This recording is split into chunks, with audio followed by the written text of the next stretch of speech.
Hello guys, welcome back to our YouTube channel. അപ്പോൾ packing ഒക്കെ കഴിഞ്ഞു. അപ്പോൾ 2 പെട്ടി 2 ഹാൻഡ് ബാഗ്. അപ്പോൾ നമ്മൾ ഇനി നാട്ടിൽ പോയിട്ട് കാണാം. ശരിയായില്ല, ഒന്നും കൂടി ഇൻട്രോ പറയാം. അപ്പോൾ പാക്കിങ്ങും പരിപാടികളൊക്കെ കഴിഞ്ഞു. റൂമിൽ നിന്ന് ഇറങ്ങാം.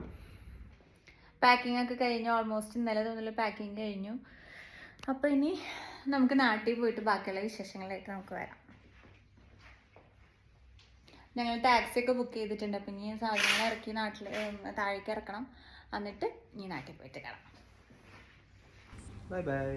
അങ്ങനെ താഴെ ടാക്സി വന്നു എന്ന് പറഞ്ഞപ്പോൾ തന്നെ ഞങ്ങൾ ഇവിടെ നിന്ന് ഇറങ്ങാൻ തുടങ്ങി കേട്ടോ. അങ്ങനെ ഞങ്ങൾ ടാക്സിയിലൊക്കെ കയറി സാധനങ്ങളൊക്കെ കയറ്റി വെച്ചു. ഇനി ഇവിടുന്ന് ഒരു 10 to 15 മിനിറ്റ്സ് ആണ് നമുക്ക് എയർപോർട്ടിലേക്ക് ഉള്ളത്. ഇവിടെ ക്ലൈമറ്റ് ഭയങ്കര ചൂടായി തുടങ്ങിയിട്ടുണ്ട് കേട്ടോ. ഞങ്ങൾ തിരിച്ചു വരുമ്പോഴേക്കും നല്ല അടിപൊളി സമ്മറായിട്ടുണ്ടാവും എന്തായാലും.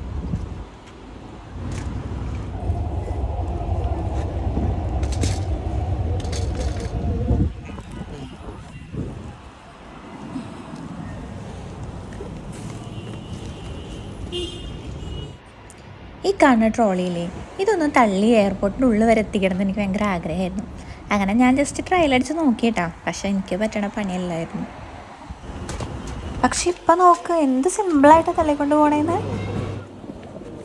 അങ്ങനെ കുറച്ച് നേരം ക്യൂവിലൊക്കെ നിന്ന് നമ്മുടെ ചെക്കിനും കാര്യങ്ങളൊക്കെ കഴിഞ്ഞു. ഇനി നമ്മൾ എയർപോർട്ടിലേക്ക് പോകാം. അപ്പോൾ ദുബായ് എയർപോർട്ടിൽ നിന്നാണ് ഞങ്ങൾ ഈ പ്രാവശ്യം പോകുന്നത്. അപ്പോൾ ഇവിടെയുള്ളൊരു സ്പെഷ്യാലിറ്റി എന്ന് വെച്ച് കഴിഞ്ഞാൽ നമ്മൾ ചെക്കിനും കാര്യങ്ങളൊക്കെ കഴിഞ്ഞിട്ട് നമ്മളൊരു ട്രെയിനിന്, അതായത് ട്രാം കയറിയിട്ട് വേണം നമ്മൾ എയർപോർട്ടിലേക്ക് എത്താനായിട്ട്.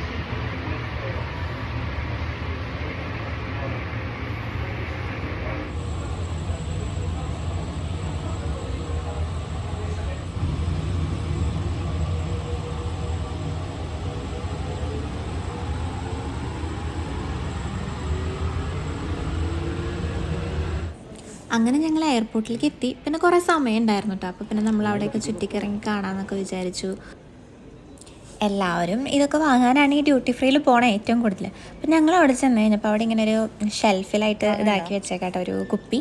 അതിൻ്റെ റേറ്റ് നോക്കണേ, ഞാൻ കാണിച്ചു തരാം കേട്ടോ. എന്തേ ഇതിനെത്രയാ? 3,24,000 ദിർഹം.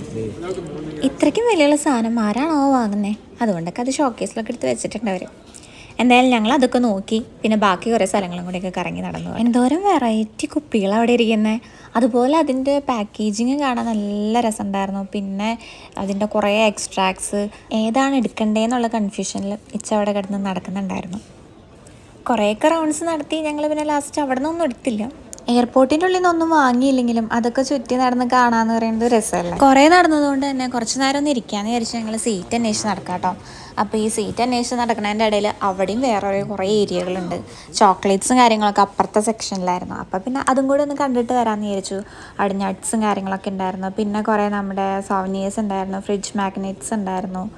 വേണ്ട പിന്നെ ആ ദുബായിൻ്റെ കുറച്ച് ഇങ്ങനത്തെ mirrors, box, jewellery box, dress, ethnic wears, അങ്ങനത്തെ കുറച്ച് സെക്ഷൻസ് ഒക്കെ ഇവിടെ ഉണ്ടായിരുന്നു കേട്ടോ.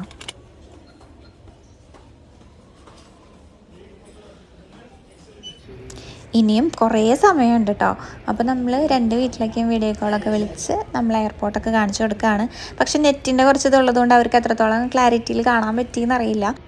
ഇനിയിപ്പോൾ കുറച്ച് ദിവസത്തേക്ക് രാവിലെ എനിക്ക് ഡ്യൂട്ടിക്ക് പോകണ്ടല്ലോ. അപ്പോൾ പിന്നെ ആ അലാറൊക്കെ അങ്ങോട്ട് ഓഫ് ചെയ്യണം. ഒരാളതൊക്കെ സെറ്റ് ചെയ്തുകൊണ്ടിരിക്കും. അങ്ങനെ ബോർഡിങ്ങിനുള്ള അനൗൺസ്മെൻറ്റ് വന്നു. അപ്പോൾ ബോർഡിങ്ങിന് മുന്നേ അവർ ചെറിയൊരു വെരിഫിക്കേഷനും കൂടി ഉണ്ടല്ലോ. അപ്പോൾ അതും കൂടെ കഴിഞ്ഞു. ഞങ്ങളത് ഫ്ലൈറ്റിലേക്ക് കയറുവാണ് കേട്ടോ.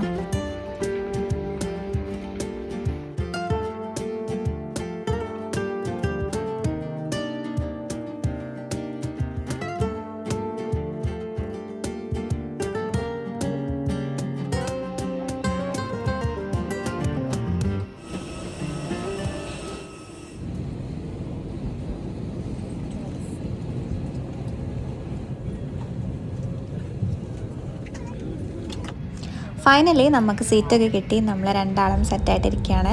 ഹാൻഡ് ബാഗും കാര്യങ്ങളൊക്കെ നമ്മൾ സെറ്റ് ചെയ്തെടുത്ത് വെച്ചിട്ടുണ്ട്. അങ്ങനെ നമ്മൾ വീട്ടിലേക്കൊക്കെ വിളിച്ച് പറഞ്ഞു ടേക്ക് ഓഫ് ചെയ്യാൻ പോവുകയാണ്. അപ്പോൾ ഫ്ലൈറ്റ് സ്റ്റാർട്ട് ചെയ്തു കേട്ടോ. അപ്പോൾ ഫ്ലൈറ്റ് എങ്ങനെയാണ് ടേക്ക് ഓഫ് ചെയ്യണത്, എങ്ങനെയാണ് അതിൻ്റെ ആ റൂട്ടിലേക്ക് വരുന്നത്, അപ്പോൾ അതൊക്കെ ഞാനും ഫസ്റ്റ് ടൈമാണ് കാണുന്നത്. അപ്പോൾ അത് ഈ വീഡിയോയിൽ ഇൻക്ലൂഡ് ചെയ്ത് കഴിഞ്ഞാൽ അത് കാണാത്ത ആൾക്കാർക്കൊരു പുതിയൊരു ഇൻഫോർമേഷൻ ആയിരിക്കും, അവർക്കത് കാണാമല്ലോ എന്ന് വിചാരിച്ചിട്ടാണ് ഞാൻ ഈ കംപ്ലീറ്റ് എടുക്കണം കേട്ടോ. നമ്മുടെ ഫ്രണ്ടിൽ പോയത് ടേക്ക് ഓഫ് ചെയ്യണം കണ്ടോ. ഇപ്പോൾ നമ്മുടെ ബാക്കിൽ വരുന്നതാണ് ഇതിങ്ങനെ, നമ്മുടെ ബാക്കിൽ ഇങ്ങനെ പിന്നാലെ ഓരോ ഫ്ലൈറ്റ്സ് ഉണ്ടാവും. ഓരോന്നിനും ഇത്ര ഡിസ്റ്റൻസ് കീപ്പ് ചെയ്തിട്ടാണ് അവർ ഓരോന്നും ബാക്ക് ടു ബാക്ക് ആയിട്ട് നിൽക്കുന്നതിന് അതൊന്നും അറിയില്ല. അങ്ങനെ ഓരോ ഫ്ലൈറ്റ് ഇങ്ങനെ പോകുന്നത് നമുക്ക് കാണാൻ പറ്റുന്നുണ്ട്. ഇപ്പോൾ ഫൈനലി നമ്മുടെ ഫ്ലൈറ്റ് ടേക്ക് ഓഫ് ചെയ്തു. അപ്പോൾ ആ ടേക്ക് ഓഫ് ചെയ്യുമ്പോൾ ആ ഒരു ജെർക്കിങ്, ആ ഒരു എഫക്റ്റും പിന്നെ നമ്മൾ ജസ്റ്റ് ഒന്ന് ഹൈ ലെവലിലേക്ക് കയറുന്ന ആ ഒരു ഇതൊക്കെ കണ്ടോ. അപ്പോൾ നമുക്ക് ആ ഒരു വ്യൂ ആണ് കേട്ടോ ഇത്. എയർപോർട്ടിൻ്റെ കുറച്ച് ഭാഗങ്ങളും പിന്നെ ദുബായിൻ്റെ കുറച്ച് ഏരിയകളൊക്കെയാണ് ഈ ഒരു കാണുന്നത്.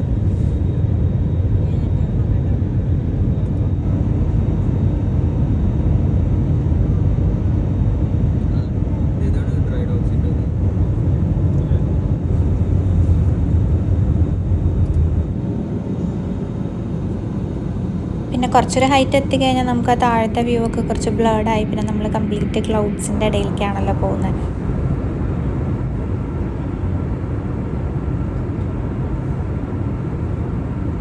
അങ്ങനെ ഇതൊക്കെ കണ്ടുകൊണ്ടിരിക്കുമ്പോഴേക്കും നമ്മുടെ എയർ ഹോസ്റ്റസ് വന്ന് നമ്മുടെ അടുത്ത് ഫുഡും കാര്യങ്ങളൊക്കെ ചോദിച്ചു. നോൺ വെജാണോ വെജാണോ വേണ്ടതെന്ന് ചോദിച്ചു. അപ്പോൾ നമ്മൾ പറയണതനുസരിച്ച് ഫുഡും കാര്യങ്ങളൊക്കെ ആയിട്ട് അവർ വന്നു.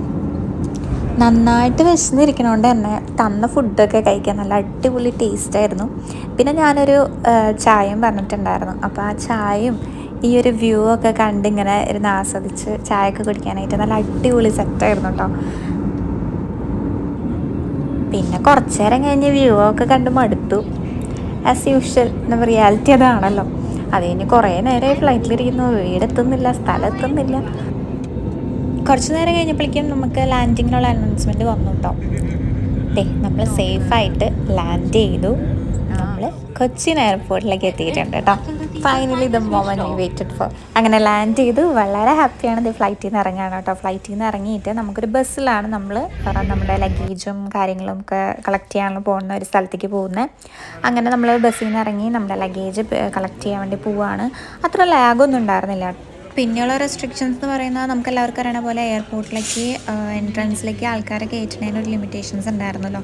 കുറച്ച് ചെക്കിങ് കാര്യങ്ങളൊക്കെ ഉള്ളതുകൊണ്ട് തന്നെ. അപ്പോൾ നമ്മൾ വീട്ടിൽ നിന്ന് അങ്ങനെ അധികം ആരും വരണ്ട എന്നുള്ളൊരിതിലായിരുന്നു നിന്നിരുന്നത്. കാരണം ഈ ഒരു ചെക്കിങ്ങും കാര്യങ്ങളൊക്കെ ഉള്ളതുകൊണ്ട് പിന്നെ എൻട്രി അവർ റെസ്ട്രിക്റ്റ് ചെയ്ത് കഴിഞ്ഞാൽ പിന്നെ അവർ പുറത്ത് നിൽക്കണ്ടേ. അങ്ങനെ നമ്മളിതേ ലഗേജൊക്കെ വന്നു, നമ്മളത് കളക്ട് ചെയ്യാം കേട്ടോ. അങ്ങനെ അത്ര ലാഗൊന്നും ഉണ്ടായില്ല. ഞാൻ നേരത്തെ പറഞ്ഞ പോലെ തന്നെ നമുക്ക് പെട്ടെന്ന് കാര്യങ്ങളൊക്കെ കിട്ടി. ഞങ്ങൾ ഇറങ്ങി ഒരു 30 മിനിറ്റ്സിനുള്ളിൽ തന്നെ നമ്മൾ എയർപോർട്ടിൻ്റെ പുറത്തേക്ക് എത്തി. കണ്ടോ, ഈ ഇറങ്ങി വരുന്ന പാസഞ്ചേഴ്സിനെ വെൽക്കം ചെയ്യാനായിട്ട് അധികം ആരും പുറത്തില്ല. കാരണം ഈ റെസ്ട്രിക്ഷൻസിൻ്റെ ഭാഗമായതുകൊണ്ടാണെന്ന് തോന്നുന്നു. എനിവേ നമ്മൾ പുറത്തേക്ക് ഇറങ്ങി, നമ്മുടെ കാറ് വന്നിട്ടുണ്ടായിരുന്നു. അപ്പോൾ നമ്മൾ അതിലേക്ക് പോവാണ്.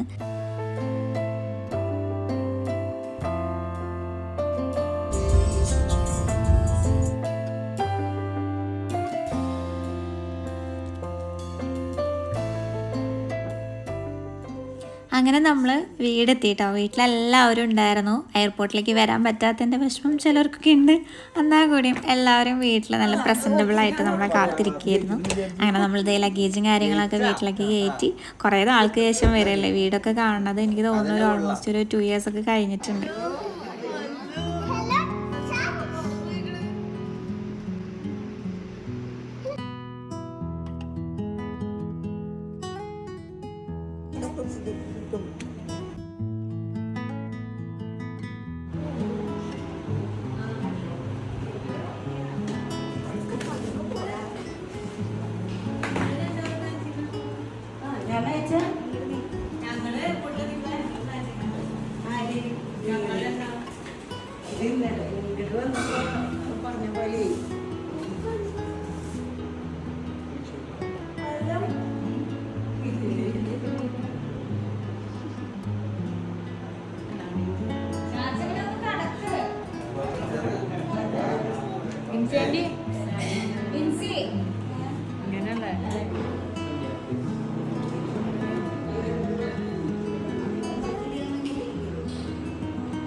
വീഡിയോ എടുക്കണ്ടേ?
ഫുഡൊക്കെ കഴിച്ച് കഴിഞ്ഞാൽ നമ്മൾ പെട്ടിപ്പെട്ടിക്കൽ സ്റ്റാർട്ട് ചെയ്തിട്ടുണ്ടായിരുന്നു. അതാണ് നിങ്ങൾ കണ്ടുകൊണ്ടിരിക്കുന്നത്.